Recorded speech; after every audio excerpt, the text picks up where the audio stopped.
Yo, what is going on YouTube? I am Germ here. Today, as you guys can see up on the screen, we're going to be talking about Mr. Barney Morris. We are going to be talking all about Alphari because as I've been thinking about it more, I've been, tweeting about this, talking about this a little bit. I think he is really becoming perhaps my favorite player in the entire LCS.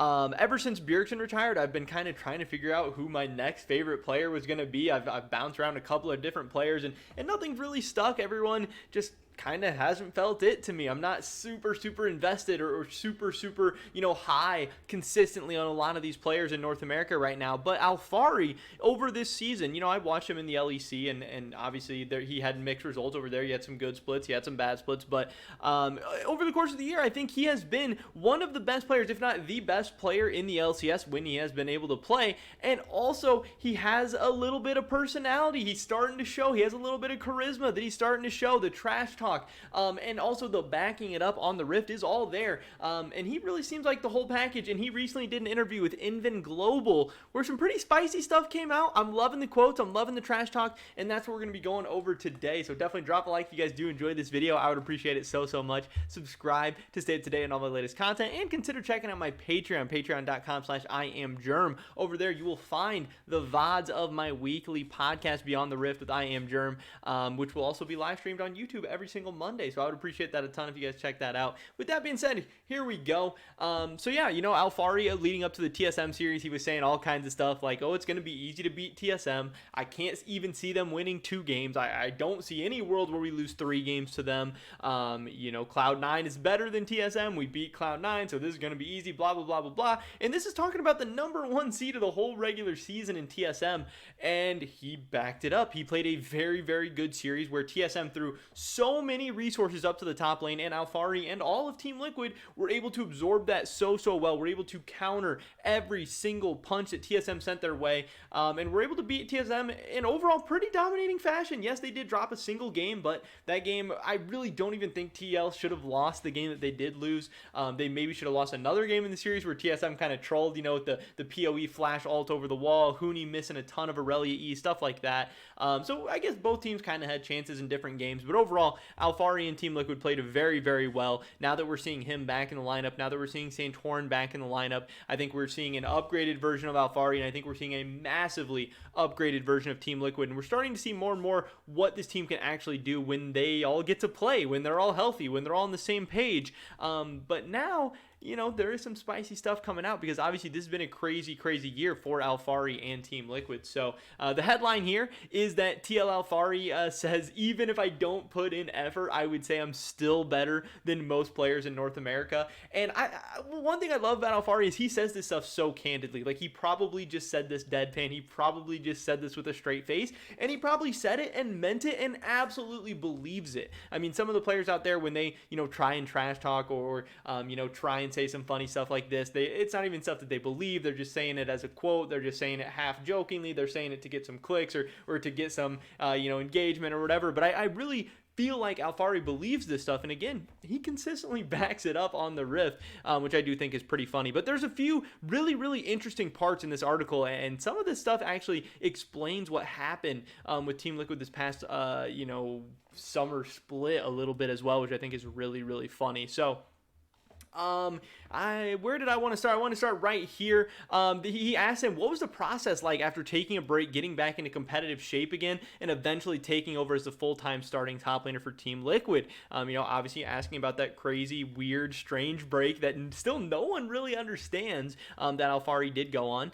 He said he was never out of shape individually. That's his opinion, but I think the reasons I was giving for being benched were quite disingenuous, and I think that is very strong words, because we know that Alphari obviously has had some bad blood with Jatt. Neither one of them has really come out and said too much publicly about it, so I'm hoping we can dive more and more into those details eventually. But we know there must be some animosity there, obviously, for a while, and even still to this day, some people do believe that there is some animosity between Alphari and Team Liquid, the organization. There was one point in time where I put out a poll that was like, do you guys think Alphari will ever play for Team Liquid again? And I think like 80% of the people said no. And Alphari, even in an interview with Travis Gafford, he said himself that he was honestly considering never playing for Team Liquid again. He was considering never coming back because he was so mad. He was so frustrated, and he was over it. He like hated Team Liquid. Obviously, it seems like things have come a long way since then. But he does say here that yes, he believes that the reasons he was giving for being benched were quite disingenuous.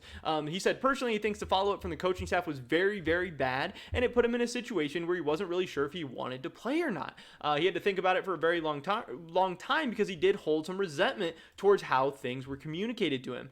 He does go on to say that he supposed finding the motivation to play was the only real complication in his mind. There was never an issue with his individual play. Competing for a spot is not really competing for a spot. In my mind, it's me competing against myself because I think I'm very good if I put in an effort. And then here's that quote: even if I don't put effort, I would still say I'm better than most players in North America. And I think that makes a ton of sense because, again, when we think back to that time where Team Liquid was saying he was benched for performance issues and attitude issues and that this wasn't a spur of the moment decision, all that stuff, this was a single game into the summer split. Has a player ever been benched for performance issues in any sport ever?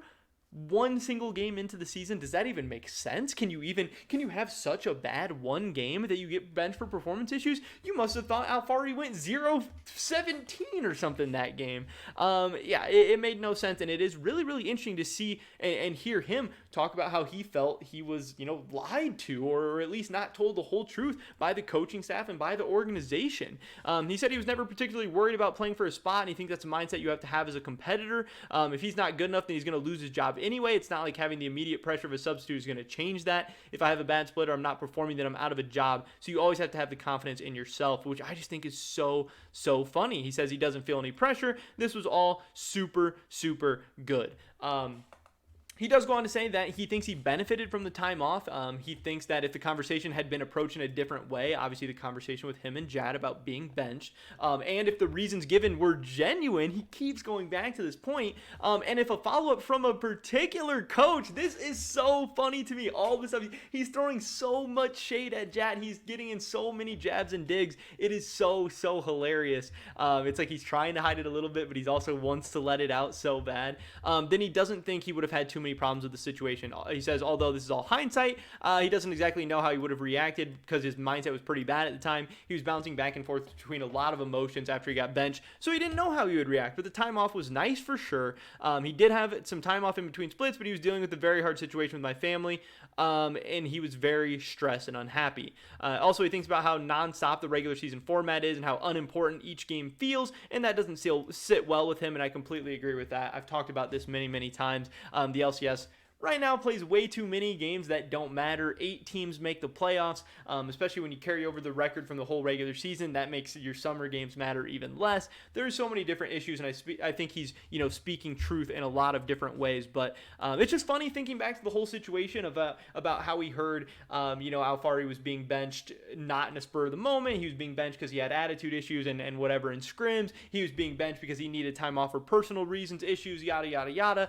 And now he's really coming out and saying that, if a particular coach would have handled the situation better, if he would have been given genuine answers, if he would have been told the truth about this whole situation, it all could have been avoided. It just seems like, even months later, he's still calling out Jatt a little bit, still taking some jabs, still taking some digs. And I think it's absolutely hilarious because I think the community for the most part agrees that Jatt was wrong in that situation. I think most likely the organization even believes that Jatt was wrong in that situation. Obviously, now that Alphari is back and Jatt is gone, a very, very weird situation. And for a head coach of one of the best organizations in North America to, be willing to lose his job over benching the second or the runner-up to the MVP voting just the split before, that's got to be one of the weirdest ways of all time to get fired. One of the weirdest ways all time to lose your job. Jatt could still be with Team Liquid right now if he wasn't so adamant about wanting to bench Alphari. So I do think it's kind of funny that Alphari is still kind of, giving him what he deserves after he's showing how good he can be, how good this team can be,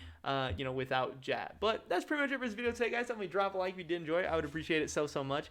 Leave a comment down below letting me know what you think about this whole situation. What do you think the truth is? Do you think Jatt was in the wrong? Team Liquid is in the wrong? Alphari was in the wrong? And do you think the relationship is okay between Team Liquid and Alphari now? I'd love to hear your guys' thoughts and opinions. Subscribe to stay up to date on all my latest content. Hopefully I catch you guys in the next one. But until then, peace!